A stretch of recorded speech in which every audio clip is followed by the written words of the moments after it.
책으로 세상을 바라보고 책으로 삶을 살찌우는 시간 TV 책방 북소리. 안녕하세요. 오늘부터 북마스터를 맡게 된 황진아입니다. 네, 박수 한번 치고 시작해야 되겠네요. 네, 북마스터 국민대언론정보학부 이창현 교수입니다. 수요일 저녁엔 좋은 책과 영화 한 잔 어떠세요? 북벤저스 윤성훈입니다. 책 읽고 글 쓰는 문학평론가 허입니다. 네, 함께 진행했었던 김혜지 아나운서가 인생의 새로운 기획을 위해서 이 프로그램을 계속하지 못해서 좀 아쉬운데요. 네. 황진아 아나운서 오늘 처음으로 이 자리에 온 셈인데요. 본격적으로 어떤 느낌이신가요? 제가 늘 뒤에서 북소리를 지켜보고 있었어요. 정말. 모르셨지만 늘 한 회도 빠지지 않고 제가 북소리를 본 네. 시청자입니다. 네. 그동안 혹시 잘못했던 거 지적하려고 나오신 건 아니죠? 모아놨는데 네. 하나씩 풀도록 하고요. 네. 농담이고요. 너무너무 즐거운 마음으로 늘 보고 있었는데 함께해서 기쁘고요. 진짜 제 인생도 삶도 좀 살찌울 수 있는 기회가 되지 않을까 감사히 생각하고 있습니다. 다시 한번 박수 쳐주세요. 감사드립니다. 저는 같이 녹화했을 때 좀 감이 왔었어요. 정말. 그것이 마지막이 아닐 거라는 거. 감사합니다. 자, 그럼 이제 제 본업으로 좀 들어가 네. 봐야겠죠. 네. 세상이 변해도 변하지 않는 것들이 있다고 하잖아요. 우리 북벤저스 여러분들은 어떤 게 떠오르시나요? 책에 대한 우리들의 사랑? 어머, 너무 돌직구로 들어오죠? 깜짝 놀랐네요. 간지럽다는 표현을 쓰죠? 네. 저희가 아무리 책방송이지만 네. 지금 저 화면을 보면 100년 전 전화이죠? 저거는 그때는 유선이었을 테고요. 사람의 목소리만 전달한 거죠. 저것도 혁신이었어요. 그 이전에는 모르스 부호로 신호만 전달했었는데 목소리가 전달됐는데요. 100년 지나고 나서 이제는 목소리만 전달하는 전화기를 쓰는 사람은 거의 없어졌죠. 그 다음에 자동차인데요. 자동차가 3바퀴에서 4바퀴로 바뀐 것도 혁명이지만 저는 더 중요한 게 저게 사실은 마차의 혁신이잖아요. 이제는 마차의 마부가 사라진 거예요. 이른바 자율주행 자동차. 이것도 저는 혁명적 변화가 아닌가 생각도 듭니다. 네. 그런데 이 두 가지 예를 바탕으로 해서 우리 교육을 보면 우리 교육은 100년 전의 식민지 교육의 상황, 그때 교훈이 있고 뭐 앞에 국기가 있고 학생들 까까머리 학생들이 있는데 저 교실의 풍경이 오늘날 얼마나 바뀌었나 되돌이켜 보면 정말 바뀐 거 없고 이제라도 교육을 제대로 만들어야 되는 거 아닌가 이런 생각을 하게 되네요. 근데 진짜 네. 교실 풍경은 똑같네요. 네, 맞아요. 달라진 게 저희 없네요. 때 이런 말이 있었어요. 19세기의 교실에서 20세기의 교사들이 21세기의 인재를 가르친다고. 네, 그러니까 뭐 교실은 변하지 않는 것 같네요. 그러면 풍경이. 21세기 인재라는 것을 스스로 얘기하신 거네요. 그 부분이 포인트였죠. 네. 지금 말씀하신 것처럼 이 산업혁명 시대에 만들었던 교육 패러다임이 지금까지 이어져 오고 있고 네. 변화하지 않는다는 건 뭔가 좀 제자리 걸음이 아닐까? 어찌 보면 퇴보가 아닐까? 이런 생각도 드는데요. 이 북으로 소란한 세상을 이롭게 하는 북소리 오늘은요. 학생이 꿈꾸는 교실에 대한 이야기를 나눠보도록 하겠습니다.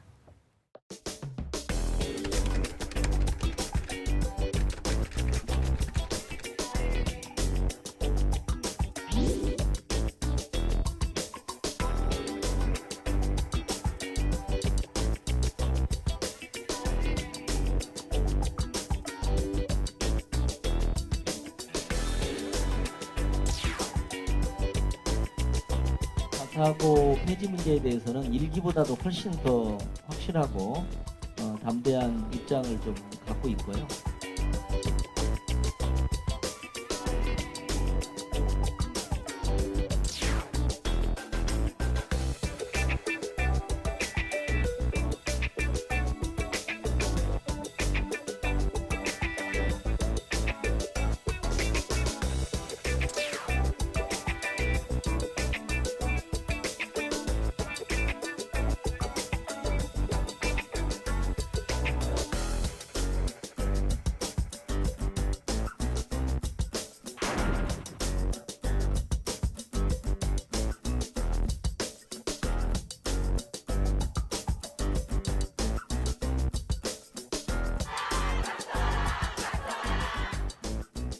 딱 그거 같아요. 답정 너.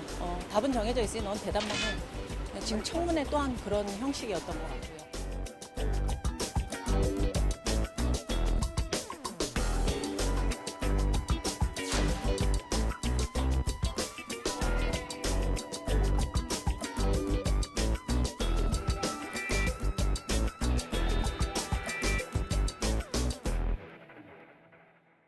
오늘의 주제 학생이 꿈꾸는 교실에 대해서 함께 이야기 나눠볼 초대 손님 모셨습니다. 교육개혁을 위한 활동에 힘을 보태고 계신 이범 교육평론가 자리하셨어요. 어서 오십시오. 네, 안녕하십니까. 안녕하세요.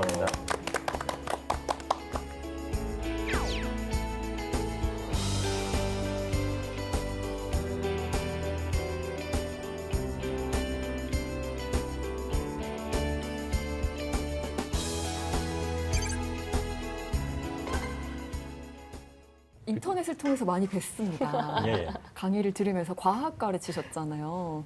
제가 학원가를 은퇴한 게 16년 전인데요. 한때는 뭐 스타 강사로 알려져 있던. 네, 그러니까. 그럼 16년 계산이 좀 전에 되는데요. 잠깐만요. 왜 16년이라고만 보십니까? 18년 전, 20년 전일 수도 있어요. 예. 저도 이번 선생님의 수업을 들은 적이 없습니다. 네. 저는 처음 뵙네요. 그렇군요. 근데 정말로 우리 그 현재 상황에서 교육 정책에 대한 특별한 말씀들이 별로 없는데 또 새로운 교육에 대한 정책적 제안을 해주시고 하는 것도 너무 값진 것 같고요. 사실 어떤 평론가가 대한민국의 교육은 양계장에서 닭 생산하는 대량 생산 체제다. 그런데 이런 상태에서 독수리가 나오기를 기대하는 것은 백년하청 아니냐 뭐 이런 말을 했어요. 그리고 또 최근 들어서 여전히 조기 유학의 열풍은 사그라들었던 것처럼 보이긴 하지만 여전히 2017년도에 24만 명이 해외 유학을 선호하는 걸로 나와 있다라는 것들이 이게 이만큼 우리 대학에 대한 어떤 만족도 또는 불안감 이런 건 높다는 거 아닙니까? 그렇죠. 조기유학은 사실 예전보다 훨씬 줄었습니다. 네. 다녀와봐야 뭐 가성비가 안 나온다는 판단이 있어서인지 그렇죠. 전성기 한 3분의 1 토막이 났어요. 근데 그 역설적인 것은 유학을 가고 싶냐는 질문에 대한 답은 굉장히 긍정적으로 높게 나옵니다. 아, 그러니까 뭔가 다른 시스템에 대한 열망은 굉장히 아직 큰 상태라고 말할 수 있는 것이고요. 그래서 우리가 TV를 보게 되면 연예인들 중에 자녀를 이제 기러기 생활을 했거나 맞아요. 자녀를 유학을 보냈거나 미리 이런 경우를 적지 않게 보게 되잖아요. 그런 것들을 우리가 안방에서 아무렇지도 않게 이제 그냥 접하게 되는 이렇게 된 지도 벌써 한 10여 년 이상 지난 것 같고요. 그렇죠. 그래서 한국 교육의 문제는 이제 어제 오늘의 문제가 아니고 근데 이제 해법을 잘 못 찾고 있죠. 네. 대선 때나 조금 관심 가지는 정도이고 근데 제가 보기에는 우리나라 교육의 이제 제일 큰 문제는 역시 경쟁이 너무 심하다는 건데 네. 그럼 무엇을 위해서 경쟁하느냐? 그럼 더 상위 대학 가기 위해서 경쟁하는 거거든요. 맞아요. 그 궁극적으로는 이제 대학 시스템을 바꿔야 되는데 네. 대학 시스템을 바꾸겠다는 제대로 된 공약은 역사적으로 나온 적이 없습니다. 제가 영화나 드라마를 보다 보면은 이제 외국의 교육과 국내의 교육이 많이 차이가 나는 부분이 아까 말씀하신 것처럼 어떤 기러기 아빠가 한국에 너무 많잖아요. 맞아요. 그러니까 좀 유학을 가는 좀 비율이 좀 높은 것 같고 한국이 좀 외국과 국내의 그 교육의 가장 핵심적인 차이점은 뭐가 있을까요? 옛날에는 서구 선진국들도 다 주입식 교육을 했어요. 유명한 얘기로 아인슈타인이 독일의 고등학교를 견디지 못하고 자퇴하잖아요. 그래서 스위스 가족 이제 친척들이 스위스에 살고 있었는데 거기서 이제 또 대학을 갑니다. 그러니까 옛날에는 이제 서양도 비슷했는데 이게 이제 크게 달라지게 된 것은 그 민주주의라고 하는 게 이제 교육에 들어오면서 달라진 거죠. 민주주의가 교육에 들어왔다는 건 무슨 뜻이냐면 교사 개개인에게 그리고 학생 개개인에게 더 많은 자율권을 줬다는 거예요. 예를 들면 제가 이제 교육에 대한 얘기를 하게 되면 사람들한테 그런 걸 질문하는데 예를 들어 일반에서 끝반까지 시험 문제가 똑같아야 되거든요, 우리는. 일반에서 끝반까지 시험 문제가 똑같아야 된다는 규칙을 가진 나라가 OECD 36개국 중에 2나라가 있습니다. 2나라밖에 없어요. 이게 어느 나라일 것 같아요? 일단 한국하고. 네. 한국 시스템하고 아주 비슷한 나라가 있습니다, OECD에. 일본 아닌가요? 일본입니다. 네. 다른 나라는 내가 1, 2, 3반을 가르치면요. 1, 2, 3반만 내가 평가합니다. 4, 6반 선생님은 또 4, 6반만 평가하고 7, 8, 9반은 그러니까 다 자율성을 가지고 좀 독립적이고 좀 더 창의력도 발휘할 수 있고 네. 이런 평가도 되는 거죠. 근데 저는 우리는 학창 시절 좀 떠올려 보면 기억나는 게 그 내신 시험을 치르는데 항의가 나오는 거예요. 선생님 이거 안 가르쳐 주셨는데 시험 문제 냈어요. 이렇게 얘기하니까 다른 반 친구들은 이거 우리 선생님은 가르쳐 줬다고. 그러면 막 불만이 막 생기잖아요. 그럼 선생님한테 또 가서 이렇게 말씀을 드리면 교과서에 다 나오는 건데 이렇게 답변을 하시더라고요. 니네가 공부 안 한 거야라고요. 그래서 일반에서 끝반까지 진도가 똑같아야 되고 교과서가 똑같아야 되고 그리고 시험 문제가 똑같아야 된다. 대단한 획일성이거든요. 네, 네. 우리가 너무 익숙해져서 아무렇지도 않게 생각해서 그렇지 교사 입장에서 보면 뭔가 창의적인 수업을 하고 창의적인 평가를 하고 싶다? 거의 불가능한 시스템이죠. 근데 한편 이런 얘기도 있었어요. 옛날에 오바마 미국 전 대통령이 미국의 어린이들은 매년 한국의 어린이들보다 학교에서 보내는 시간이 한 달가량이나 적다라면서 새로운 세계의 도전은 학교 교실에서 학생들이 더 많은 시간을 공부해야 한다 하면서 우리나라의 뜨거운 교육열과 이 교육제도를 칭찬하기도 했었단 말이에요. 근데 처음에 이 말을 듣고 아니 우리는 공교육이 무너지고 있다라고 생각을 하는데 어떻게 이렇게 평가를 하지? 좀 동떨어진 게 아닌가 싶기도 했거든요. 왜 부러워했을까요? 그러니까 경쟁을 안 하는 것보다는 경쟁을 하는 게 나아요. 그렇죠. 왜냐하면 경쟁 안 한다는 것은 많은 사람들이 경쟁을 포기했다는 뜻입니다. 양극화가 심해지면 경쟁을 그렇죠. 포기하는 집단이 늘어나게 돼요. 그래서 미국이 이제 사회적 양극화가 여러 지표로 봐서 선진국 중에 거의 최고 수준인 나라거든요. 그러면 이제 이게 또 이제 오랫동안 지속되면 고착화가 돼서 미국의 이제 저소득층 밀집적 이런 데 가보면요. 생각을 해보세요. 길거리에서 마약 팔고 막 이런 맞아요. 동네. 그게 수십 년 지속된 동네라고 생각해 보세요. 결손 가정 엄청나게 많고. 많죠. 그러면 교육열에 기억자도 없는 이런 지역이 수도 없이 많아요. 그러니까 오바마는 그런 게 또 자기가 이제 시카고에서 사회적으로 성장했고 이제 정치인도 됐는데 시카고가 흑인 인구가 반이 넘는 그런 도시이고 저소득층 굉장히 많고 그런 현실을 잘 알거든요. 그런 입장에서는 한국의 교육열이 부러울 수 있어요. 우리나라는 아직까지는 저소득층도 교육을 그렇게 포기하지까지는 않은 그런 나라입니다. 앞으로 이제 이게 지속되면 어떻게 될지 모르겠지만 그리고 미국 교육 볼 때 굉장히 주의해야 될 게요. 미국은 양극화가 교육을 통해서 보정되는 나라가 아니라 더 심해지는 나라예요. 왜냐하면 미국은 학교 예산의 절반 정도가 고지역 재산세에서 나오거든요. 이 재산세 걷는 단위가 이제 스쿨 디스트릭트라고 하는데 이게 인구가 2만 명밖에 안 돼요. 그럼 생각해 보세요. 인구 2만 명 단위로 재산세 걷어서 나오는 돈이 학교 예산의 평균 절반을 차지하면 부자가 많은 동네는요. 공립학교가 사립보다 좋아요. 진짜 부자고 그래서 교사들도 엄청 훌륭한 사람들 채용하고 학교 시설도 의리의리한데 가난한 동네 가면 진짜 학교가 돈이 없습니다. 그래서 심지어 재정난이 심해지면 방학을 늘려요. 왜냐하면 미국은 방학 때 월급을 못 교사들한테 주니까. 월급을 안 주거든요. 그러니까 우리는 그런 상상을 못 하죠. 당연히 공교육은 다 돈을 비슷하게 골고루 나와주는 줄 아는데 미국은 전혀 그렇지 않습니다. 그 시스템을 고쳐야 되는데 미국에서 그런 거 고치자 그러면요. 무슨 히틀러나 스탈린이 다시 출연하는 것처럼 공박을 해요. 그래서 오바마도 그걸 고치고 싶지만 못 고쳤죠. 의료제도 오바마 케어 좀 도입하려고 하다가 힘들었죠. 그 다음 정부에서 또 역풍 맞아서 그거 다시 무산되고 그랬죠. 미국이 참 힘든 나라예요. 예. 그러니까 아까 오바마 얘기를 꺼내셨지만 오바마가 교육열이 높은 대한민국을 부러워하는 건 일면 타당해요. 그렇지만 그 얘기를 마치 현재의 교육에 문제가 없다거나 현재의 경쟁 체제가 당연하다라는 식으로 이해하면 안 된다. 그렇게 정리해 볼 수 그렇죠. 있겠네. 야자 한번 해보셔야겠어요. 아, 그렇죠. 야자. 예. 야자시키다. 그렇죠. 야자. 근데 우리 세대들은 주입식 교육의 피해자다 뭐 이런 얘기들도 네. 우스갯소리로 많이 하고는 하잖아요. 근데 솔직히 저도 뭐 이해하기보다는 이거 외우라 그래서 정답을 열심히 외웠던 그런 기억이 나는데 여러분은 학창 시절을 모두 겪으셨으니까 이거 진짜 좀 답답했다 하셨던 거 있을까요? 저는 뭐 제가 국문학을 전공하기도 했지만 고등학교 때부터 문학 수업을 참 좋아했거든요. 근데 시험만 보면 너무 시험이 어려운 거예요. 그러니까 제가 분명히 이게 정답이다라고 체크를 하면 자꾸 틀리는 겁니다. 그래서 뭐 해설을 보거나 선생님한테 좀 답변을 들어보면 납득이 잘 안 되는데. 외워야지. 네. 선생님 이건 근데 이렇게 보면 또 다른 관점에서 보면 뭐 정답이 아닐 수도 있지 않나요? 그런 이의 제기가 불가능한 문제가 나왔을 때 굉장히 좀 저는 불만이 많았고요. 뭐 저뿐만 아니라 그 최승호 시인이라고 네. 그 수능 모의고사에 이제 단골로 그 시가 출제되는 시인이 있습니다. 뭐 북어라든가 아마존 수족관이라든가 대설주의보라든가 이런 시들이 출제가 되는데 실제로 2004년에 그 수능 모의고사에 출제가 됐던 본인 시에 관련된 문제를 최승호 시인이 푼 적이 있습니다. 근데 다 틀렸어요.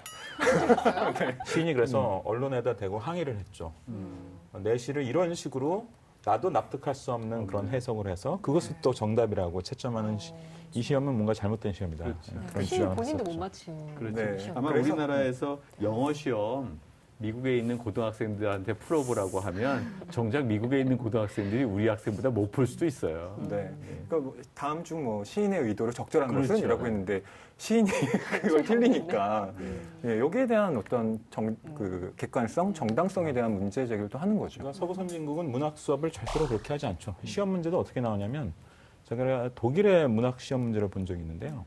학교 시험 문제예요. 근데 러브 액츄얼리라는 영화의 원작 소설이 있나 봐요. 원작 소설을 읽었대요.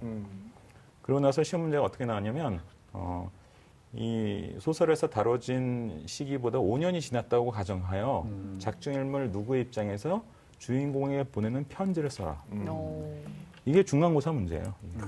이게 무슨 수행평가로 따로 뭐 그냥 써라 하는 게 아니라 이게 중간고사가 이게 기말고사 문제입니다. 그러니까 문학이라는 것은 다양한 관점과 창의력과 다양한 해석이라는 것을 충분히 존중해주는 또 평가도 그렇게 해야 되는 건데 우리는 문학마저도 이제 오지선다로 내야 되니까 이런 문제가 생기는 거죠. 그런 식의 그 문제를 채점하려면 또 당연히 채점하는 사람의 어떤 주관이 많이 들어가야 되니까 그런 것도 굉장히 좋은 점일 수 있을 것 같아요. 왜냐하면 내가 높게 평가한 학생을 받아들일 수 있는 그런 시스템이 되니까.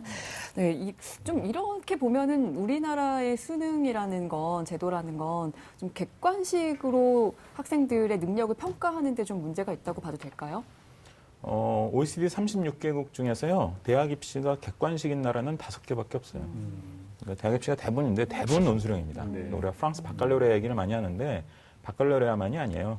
영국의 A레벨, 독일의 아비투어 이런 시험들 다 논술형. 그러니까 수학도 논술형, 수학도 풀이과정, 논리 다 써야 됩니다. 논리도 채점하니까. 뭐 국어도 논술형, 뭐 역사도 논술형. 근데 이제 우리나라를 포함한 이제 5개 나라가 입시가 이제 객관식이죠, OECD에서. 그래서 우리는 그게 또 당연한 줄 알지만 그것도 글로벌하게 보면 굉장히 좀 특이한 그런 사례예요. 그러니까 사실 그러다 보니까 문학교육조차도 아까 오지선다 나오고 객관식으로 하다 보니까 문학교육이 아니라 죽은 문학교육을 했던 건데요. 고등학교 때 소설가 출신의 전상국 씨가 있었습니다. 아베이 가족 했던 분인데 그분이 저희한테 시를 이제 가르쳐야 될 시간인데 시를 다 읽어보라고 하시더라고요. 그 다음에 가르칠 줄 알았어요. 이거는 뭘 하고 이 님은 뭐 국가를 뜻하고 뭐 이랬었잖아요. 근데 아무 얘기도 안 하시고 한 10분쯤 후에 시는 여러분이 느끼고 하는 게 생명이다. 이거를 하나하나 가르친다는 게 말이 안 된다. 이렇게 얘기를 하시더라고요. 그러고 그 다음 달인가 대학으로 떠나셨어요. 그래서 이제 대학 교수가 되셨던 거예요. 그렇죠. 그러고 나서 이제 시험을 봐야 되는 저희 입장에서는 아주 그냥 당황했지만 지금 생각해 보면 아 우리에게 화두를 던진 강의가 아니었나라고 생각해 봅니다. 참 우리가 느끼고 있는 교육계의 문제들 참 지금 이 짧은 시간에도 이렇게나 많이 나왔는데요. 이 교육계의 문제를 정말 피부로 직접 느끼고 있는 사람들이 학생 그리고 그 현장에 있는 교사가 아닐까 생각을 합니다. 그래서 교육 현장에선 어떤 문제를 느끼고 있는지 직접 그 목소리를 들어보도록 하겠습니다.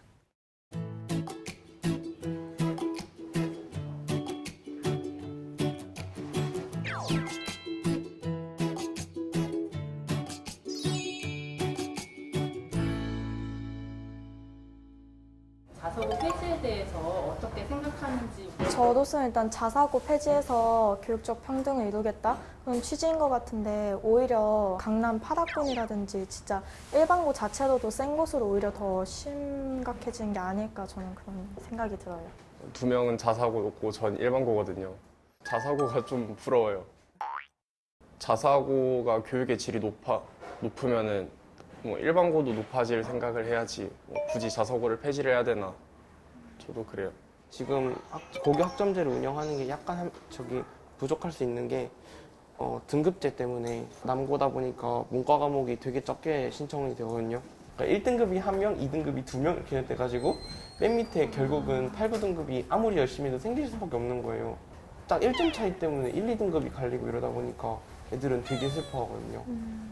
저희는 일단 1학년 때부터 약간 대학교 교양 수업처럼 저희도 하고 있고 그 원하는 친구들만 수강을 하는 거니까 면학 분위기도 좋고 해서 일단 이걸 경험한 친구들한테 다 물어보면은 다 좋은 반응을 띠고 있어요. 그게 진짜 자유롭게 선택할 수 있으니까 뭘 선택해야 될지를 모르겠는 거예요. 그래서 뭐 학교에서 계략적으로 커리큘럼 같은 걸 잡아줘야 오히려 더 좋지 않나.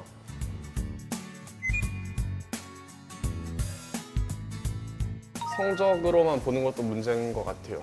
그런 것들만 되게 중요시 된다, 인정받는다 그런 느낌이라 좀 안 좋아요. 02년생 세대가 지금 자유학기제도 처음 해봤고 문이과 통합도 처음 해봤고 수능도 처음 바뀌고 통합사회 통합과학 처음 듣고 너무 처음 하는 게 많으니까 정말 모르모트라는 설까지 나오거든요. 그러니까 교육은 백년지대라고 했는데 조금 학생들을 고려해서 좀 교육과정을 바꿀 때 최소한 한 세대는 갈 수 있게 하지 않나. 이런 교육 제도를 만드시는 분들께서 그런 현실적인 문제를 어느 정도 고려를 하시고 만들어주셨으면 하는 바람이 있어요. 계략적으로 커리큘럼 같은 걸 잡아줘야 오히려 더 좋지 않나.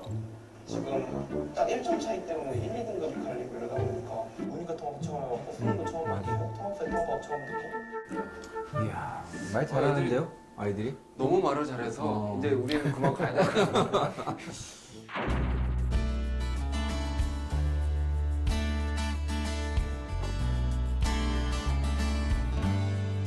자사고가 원래부터 있었던 게 아니고 새롭게 만들어진 학교잖아요. 그러니까 근데 그 목적 자체가 다양한 교육 과정을 운영하라고 만든 학교입니다. 더 좋은 교육을 하고 있는 학교처럼 이렇게 인식되어 가고 있는 건 분명히 문제라는 것이죠. 그래서 저는 중학교에 있는데 이제 중학교 애들이 이렇게 얘기하는 겁니다. 아, 나는 좋은 교육을 받을 수 없는 학생이고 그래서 일반고나 가야겠다. 그런 심정으로 고등학교에 진학하는 학생들이 얼마나 열패감이나 이런 걸 많이 느끼겠습니까? 자사고와 비자사고로 나눠지기 시작하면은 분리교육이 돼요, 자연스럽게. 되도록이면 아이들은 섞여서 같이 어울리면서 교육을 했을 때 우리가 예기치 못했던 교육 시너지가 굉장히 크게 작동하더라라는 생각이 들어서 일단 자사고는 좀 제도적으로 조금 전환이 되거나 아니면 어쨌든 개정이 되거나 이제 방향 전환을 해야 되지 않을까 이런 생각이 듭니다. 공부하는 내용으로는 너무 좋은데 거기서 결국은 입시를 치르기 위한 아이들에 있어서 내신 따기에는 너무 어려운 경우가 있죠. 그래서 고교학점제를 제대로 운영하려고 한다면 한 강의를 개설했으면 이 아이들을 처음부터 끝까지 줄을 세우는 게 아니고 특정한 기준에 따라서 절대평가를 실시할 수 있어야만 고교학점제가 제대로 운영될 수가 있겠죠. 아마 대부분의 선생님들이 이제 그런 얘기를 하죠. 정책을 하는데 학부모의 의견도 많이 빠져 있고 교사들이 배제가 일단 돼 있어요. 소통이 좀 많이 안 되고 있는 게 아닌가 이런 생각이 들고 그게 가장 큰 문제인 것 같아요. 저는 좀 달라져야 된다고 생각하는 게 학교 체제 문제입니다. 제대로 된 역량을 발휘할 수 있도록 그 구조를 짜주는 게 되게 중요한 거죠.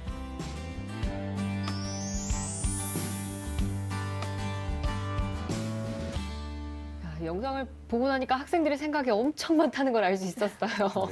고민이 그냥 고스란히 느껴지는데요. 다들 어떻게 보셨어요? 대한민국의 모든 교육 정책을 다 나온 것 같아요. 자사고 문제, 자유학기제 문제, 내신 문제. 그래서 본인들은 스스로 몰모트라고 얘기하는데 그게 정권마다 한 번씩 몰모트기가 있죠. 네.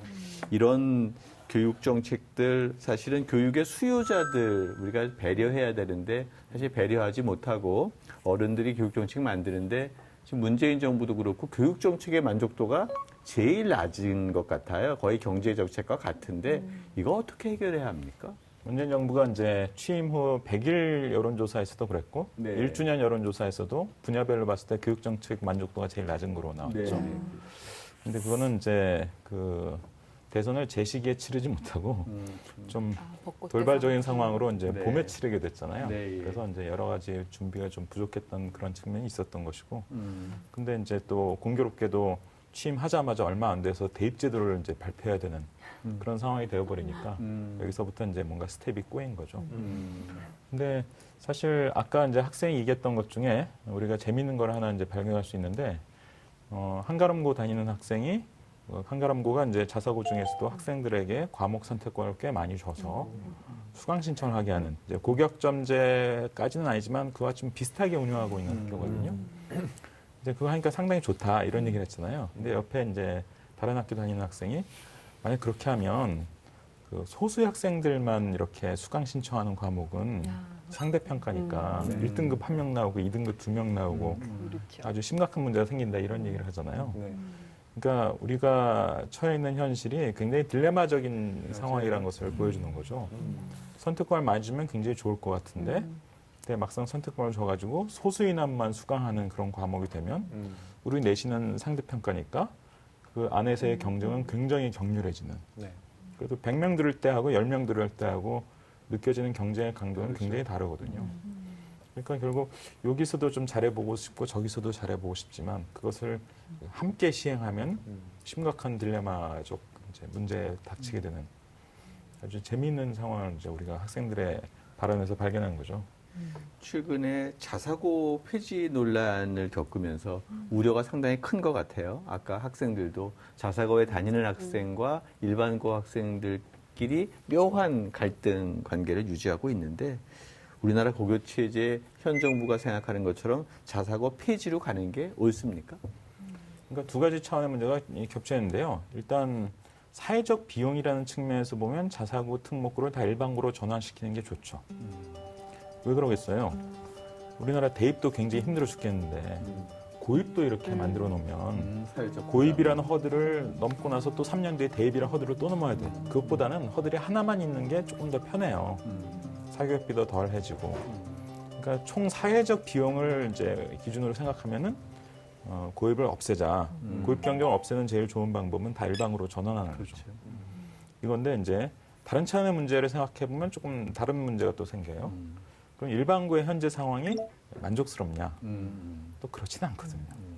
그러니까 학생들 사이에서도 이제 다른 의견이 나올 수밖에 없는 것은 현재 그러면 일반고 상황이 좀 제대로 좀 공부다운 공부를 내가 하고 싶어 할 때 그거를 잘 충족시켜 줄 수 있는 상황이냐?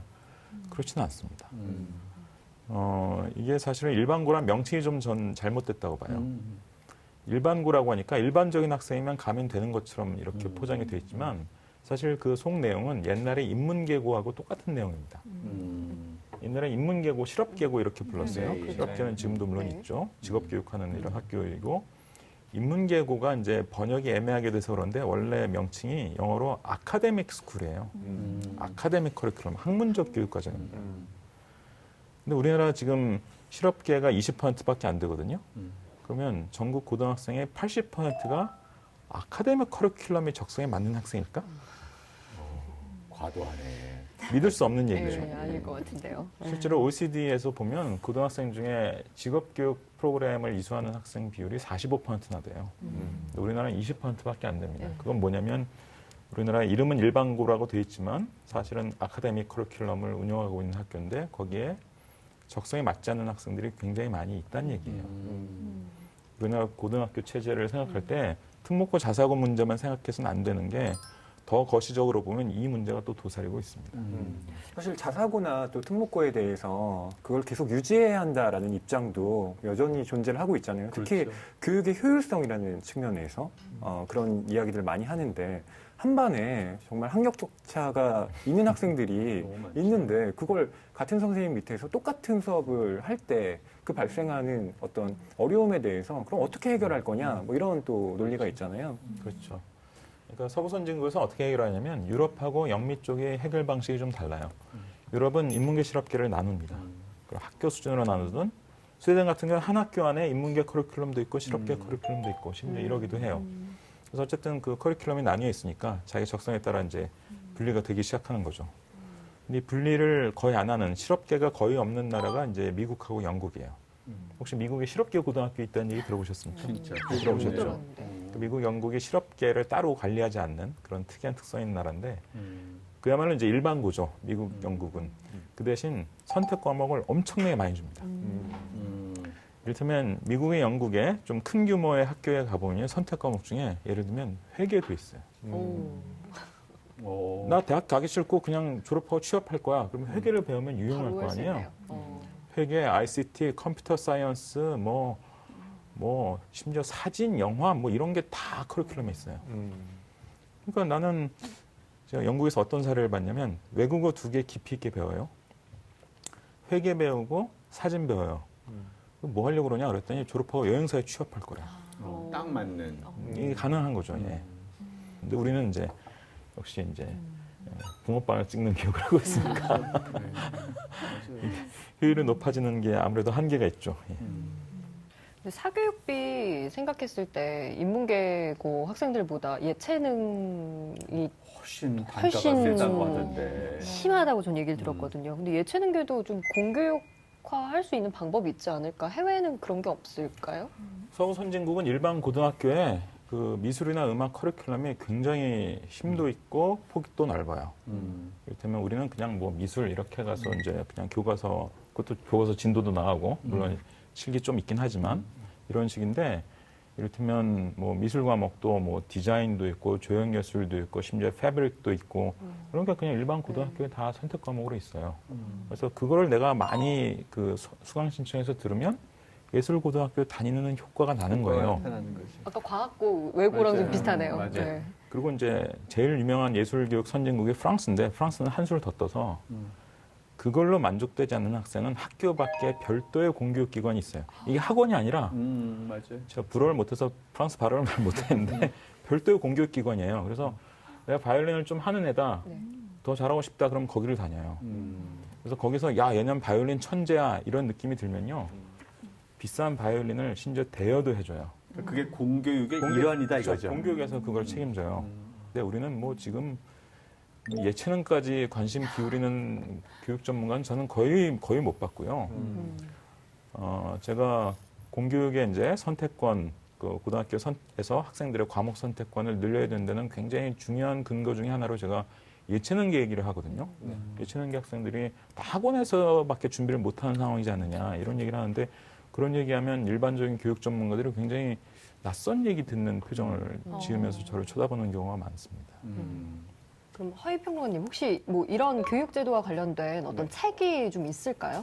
여기 출연하신 이범 선생님이 또 여러 번의 교육 관련 책을 그중에서. 내셨잖아요. 네네. 네, 그 나의 직업 우리의 미래라는 책을 또 내셨는데 저는 이 책을 보면서 흥미로웠던 건 뭐냐면 직업에 우리가 어떤 선택을 하는 데 있어서 예전에는 그냥 뭐 대학 졸업장, 특히나 뭐 명문대학 졸업장이 있으면 뭐 모든 분야에 쉽게 취직할 수 있을 거라고 생각하지만 그 직업적인 분야에 따라서 그런 명문대학 졸업장이 필요한 곳과 전혀 다른 능력이 필요한 곳이 다 분할되어 있다는 거예요. 뭐 이를테면 IT 업계에서 이 사람이 고등학생 정도의 어떤 나이인데 굉장히 뛰어난 어떤 프로그래밍 실력을 갖고 있는 거예요. 그럼 이 학생 같은 경우는 굳이 뭐 명문대학이 아니라 수시 채용을 통해서 뭐 이 학생이 이제 고등학교를 졸업해도 그 정도의 능력을 갖고 있다면 IT 업계는 채용을 한다는 거죠. 그런데 뭐 금융업계라든가 이런 곳에서는 아무래도 여전히 이제 정치권과의 어떤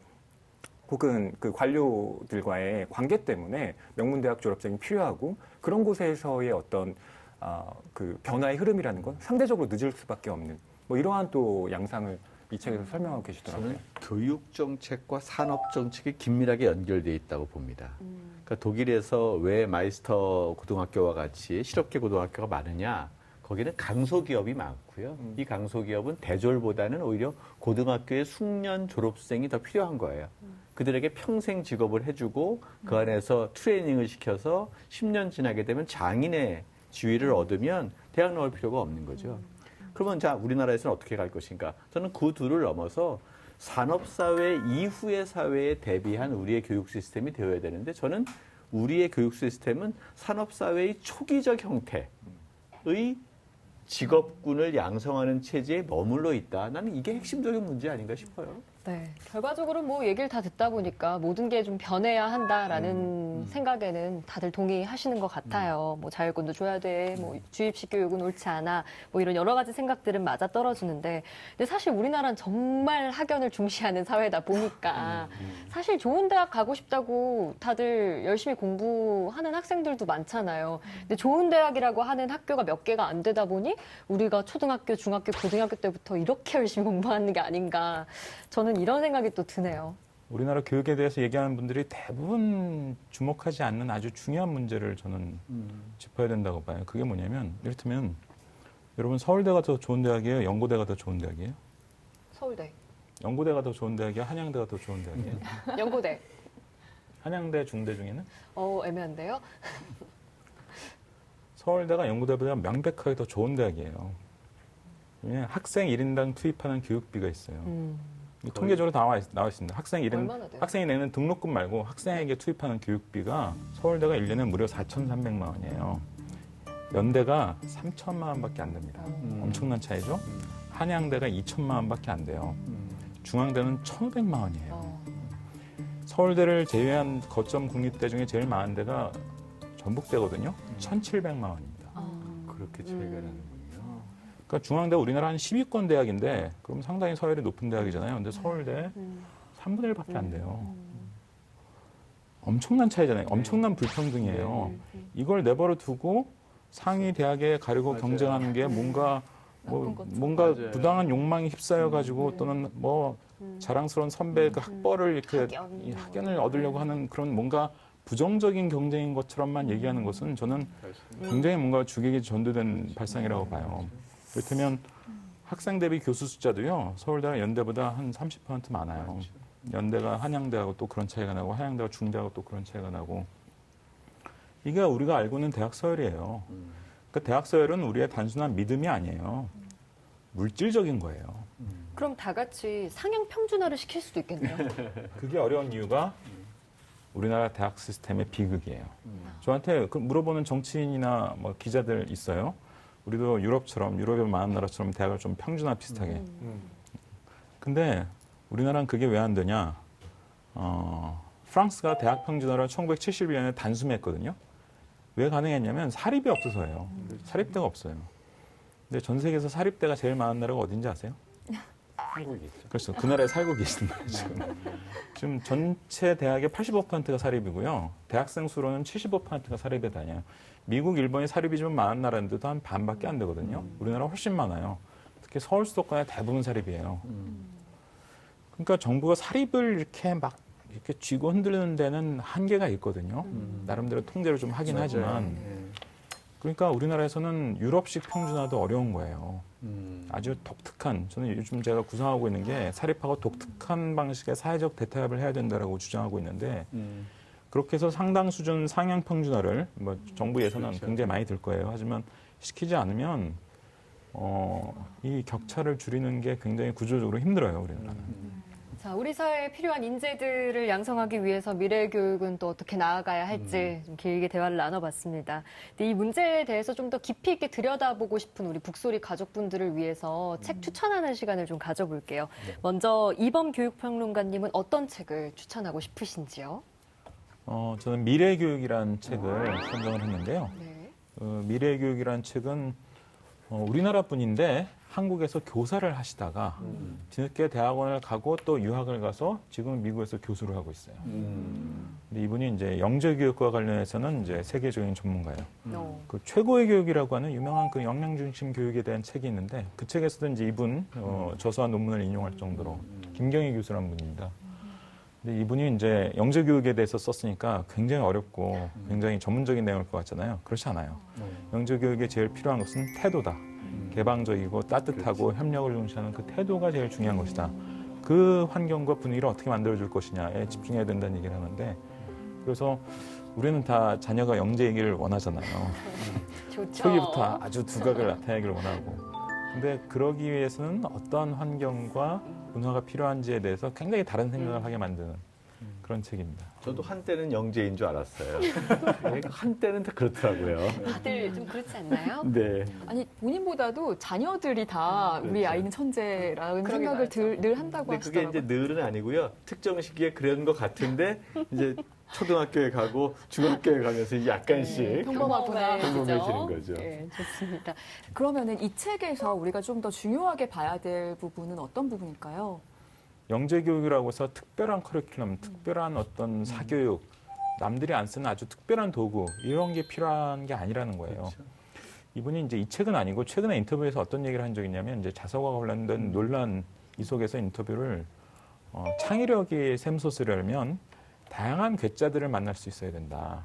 그렇죠. 그러니까 자기 옆에 있는 사람들이 다 동질적인 사람이면 창의력이 나오기 어렵다는 거예요. 맞아요. 이질적인 존재들을 많이 접하는 이런 문화 분위기 그리고 그들을 이제 개방적으로 수용하고 그들과 때에 따라서 협력도 할 수 있는 이런 사고와 태도가 훈련되어야 진정한 창의적인 인재가 나올 수 있는데 우리나라 교육은 오히려 이제 그런 다양성을 좀 죽이는 네. 그리고 그렇죠. 획일적인 경험만 하게 만드는 그런 교육을 한다는 굉장히 본질적인 비판이죠. 맞아요.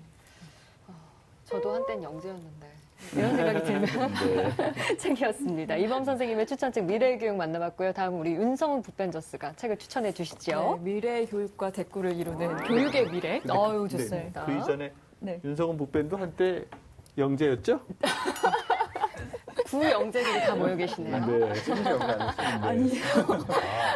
이 책의 저자인 폴 김도 한국인인데 미국에서 교수를 하고 있는 분이죠. 그렇습니다. 그런 그렇죠. 공통점까지 있어요. 제목이 티칭이 아니라 코칭이다라고 되어 있잖아요. 네. 정말 티칭보다는 코칭하는 방법에 대해서 교육자들에게 좀 이침을 놓는 그런 그 책이라고 할 수가 있는데요. 이 폴김 교수와 이제 함동균 평론가는 사실 이제 문학 평론가로 많이 활동을 하시던 분인데 사실 이제 어떤 일을 계기로 책을 읽어보면 나오지만 이제 교육의 미래에 대해서 이제 생각을 하게 됐고 지금은 시민행성이라는 그런 뭐 NGO 단체를 만들어서 교육에 지금 힘을 싣고 계시는 그런 분입니다.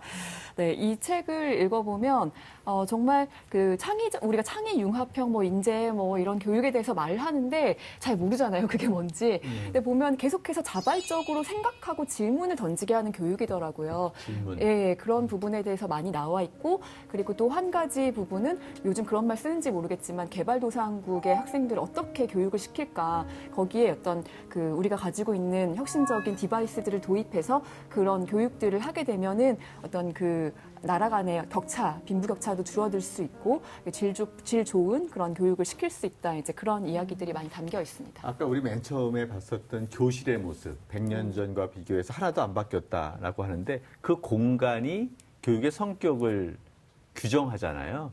그 교실에서는 티칭밖에는 불가능한 것 같아요.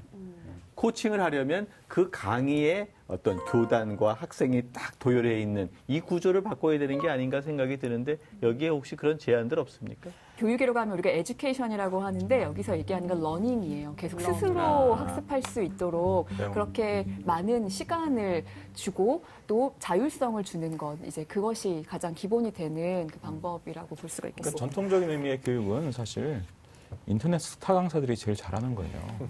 그렇죠. 그 방식의 교육을 계속할 거면 학교를 유지할 이유가 없는 거죠.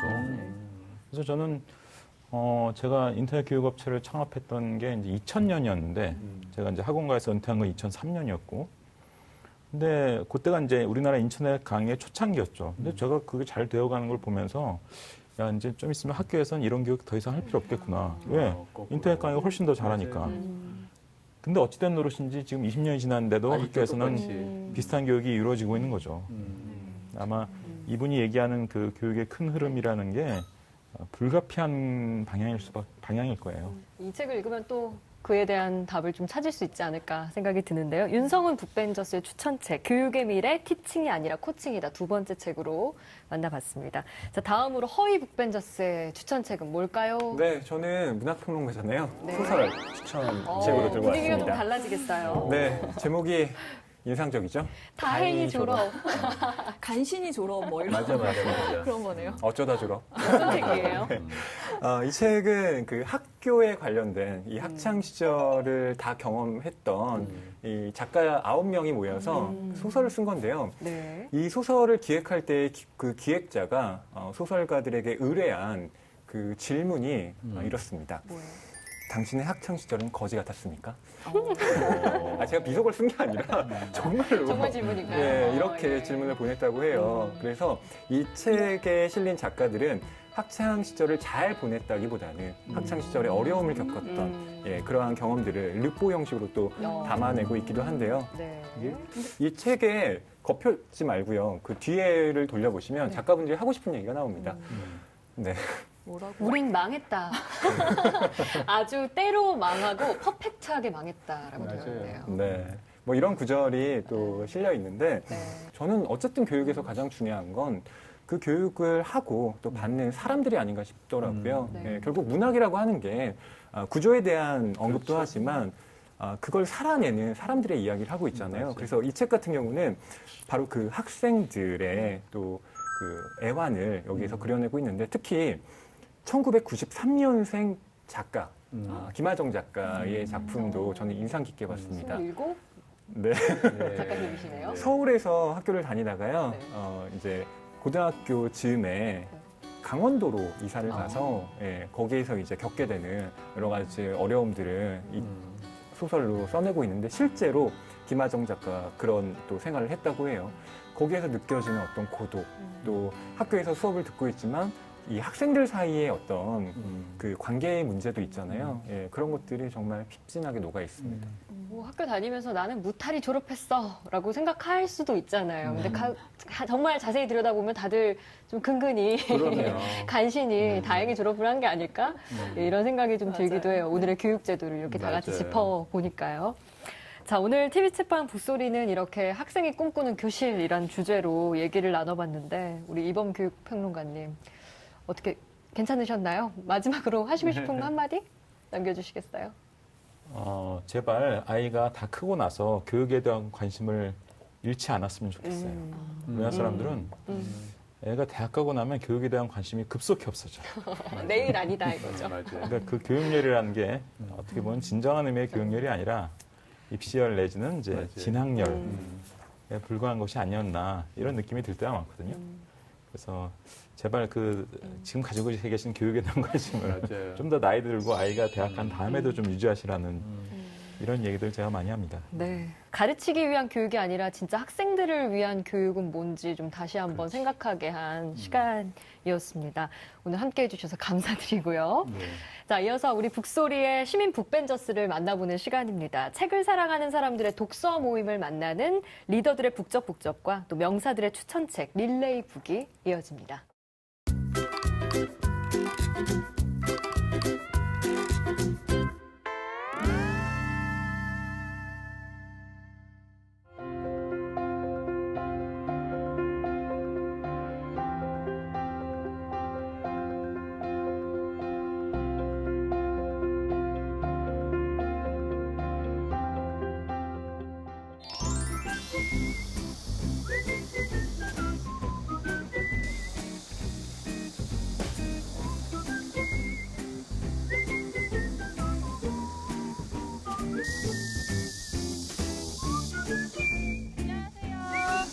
퇴근길이세요? 네, 퇴근하고 있습니다. 그럼 집으로 바로 가시나요? 아니요, 책 읽으러 가고 있어요. 같이 가실래요?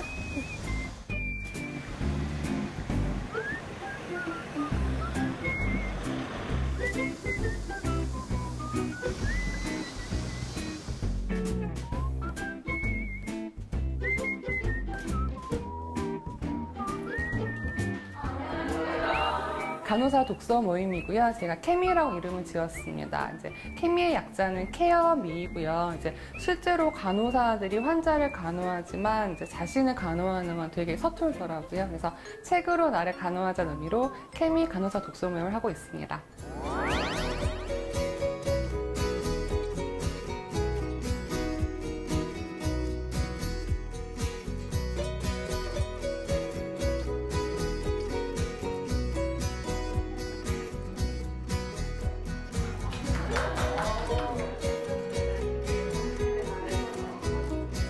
스케줄 조정이 쉬워요. 왜냐면 간호사들 같은 경우에는 일정을 한 달에 한 번씩 제가 근무를 신청할 수 있거든요. 그래서 저희는 뭐 매달 몇째 주 매도일 정해놨기 때문에 근무를 신청하시면 되니까 근무가 바뀌지 않은 한 신청하시고 오시기 때문에 더 용이합니다.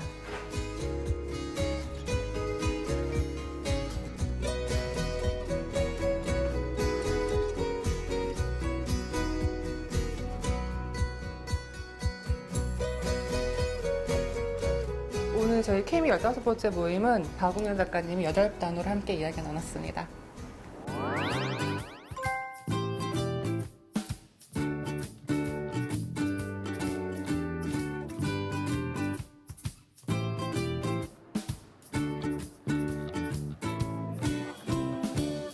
티없는 희열을 빛나는 본능적인 기쁨에 들뜨는 예외 없는 작은 조각들의 광채가 온전히 여러분의 인생을 빛내기를 바랍니다. 라는 구절인데요. 나의 인생의 한순간 한순간 조각으로 표현한 부분이 되게 너무 다가왔고요. 정해진 빛을 따르려 하지 마세요. 우리에겐 오직 각자의 점과 각자의 별이 있을 뿐입니다. 걸 보니까 내가 의미 없이 지나왔다고 생각했던 것들도 각각의 거기에 대한 의미가 있었다라는 것을 지나오고 나서 느끼기도 했거든요. 그래서 그거에 대해서 한 번 더 생각해 볼 수 있어서 좋았던 것 같습니다.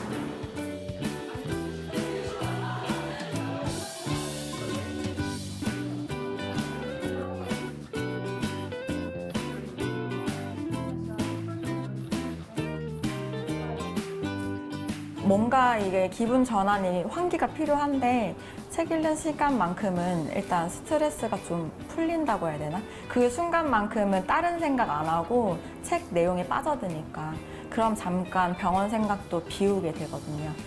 간호사라서 아프지 않은 것은 아니잖아요. 그럴 때 책 한 구절이 나한테 용기와 힘을 주고 그 책에서 내가 실천을 해감으로써 내가 조금 더 변화해 나갈 수 있고 조금 내 안에 있는 몰랐던 부분을 찾아가는 과정, 내가 변화해가는 과정, 실천해가는 과정을 통해서 더 나은 내가 되기 위한 과정이라고 생각을 합니다.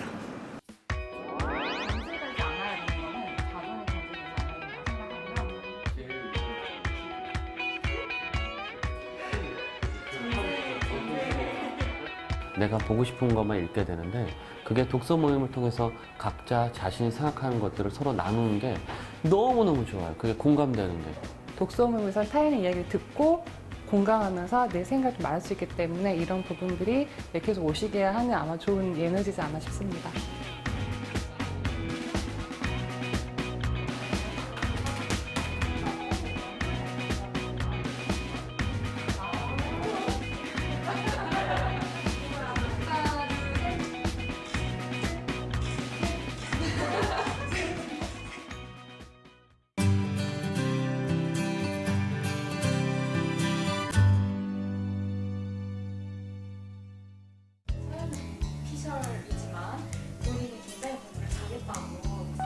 참 부끄러움이 없었죠. 그때는 진짜 약간 왜 그런 얘기를 했지. TBS TV 책방 북소리 시청자 여러분 안녕하세요. 저는 배우 서영우라고 합니다. 반갑습니다. 뭐하냐? 마시지 말고. 가출했냐? 엄마한테 혼났지? 아닌데. 너 담배 피워.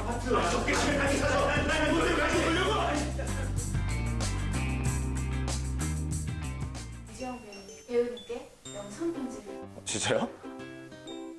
아 이게 막상 보니까 진짜 웃기네요. 현 오빠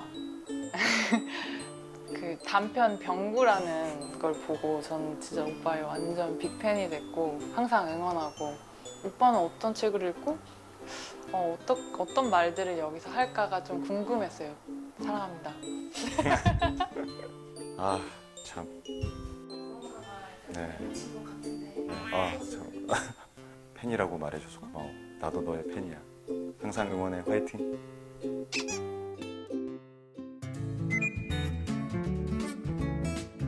활동 내역이라고 하기에는 좀 약간 너무 개인적인데요. 드디어 집을 구하는 데 성공했습니다, 여러분. 열심히 잘 살겠습니다. 네. 방송 드라마를 하나 촬영을 하고 있어요. 제목을 얘기해도 되나요? OCN에서 방영 예정인 모두의 거짓말이라는 작품에서 재밌는 역할을 맡아서 촬영을 다니고 있습니다. 오늘 제가 보여드릴 책은 바로 짜잔! 위화의 인생이라는 책입니다. 중국어 제목은 활착이에요. 그 가지를 잘라내고 어디다가 접목을 시키잖아요. 다시 이렇게 자라나기 시작하잖아요. 살아내는 것이라고 저는 이 책의 제목을, 저한테는 제목을 그렇게 생각을 했어요.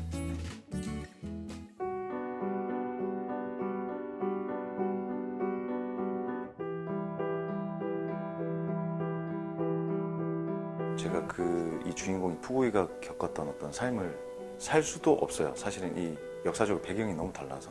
근데 굉장히 이 사람이 끊임없이 그런 사건과 정말 인생의 최대의 어떤 비극을 겪으면서도 정말 덤덤하게 그냥 계속 살아가거든요. 누구나 그렇듯이 어떤 시련이나 어떤 힘든 일들이 있잖아요. 근데 너무 많이 그때마다의 어떤 데미지를 가지고 누적을 하고 살았던 것 같아요. 네. 제 인생에서 어떤 시련들을 겪어내는데 이런 철학이라고 해야 될까요?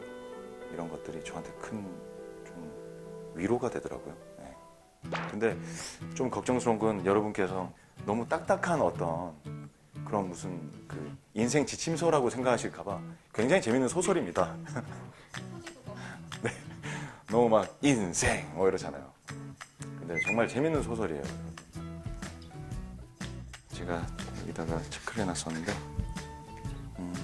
사람은 살아간다는 것 자체를 위해 살아가지 그 이외에 어떤 것을 위해 살아가는 것은 아니라는 사실. 네. 이런 구절인데 그냥 뭔가 단순화시키고 살기 위해 살아가는 것, 연기하기 위해서 연기하는 것, 배우하기 위해서 배우하는 것, 뭐 그런 거라고 생각해요. 갑자기 선생님이 된 거 같지? 뭘 쓰고 계세요 자꾸?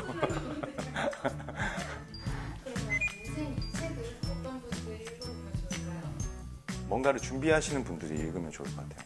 목표를 위해서 뭔가 나아가시는 분들은 이 책을 읽으시면 그 목표에 대한 엄청난 어떤 힘을 얻는다기보다는 뭔가 좀 후련해지실 것 같아요.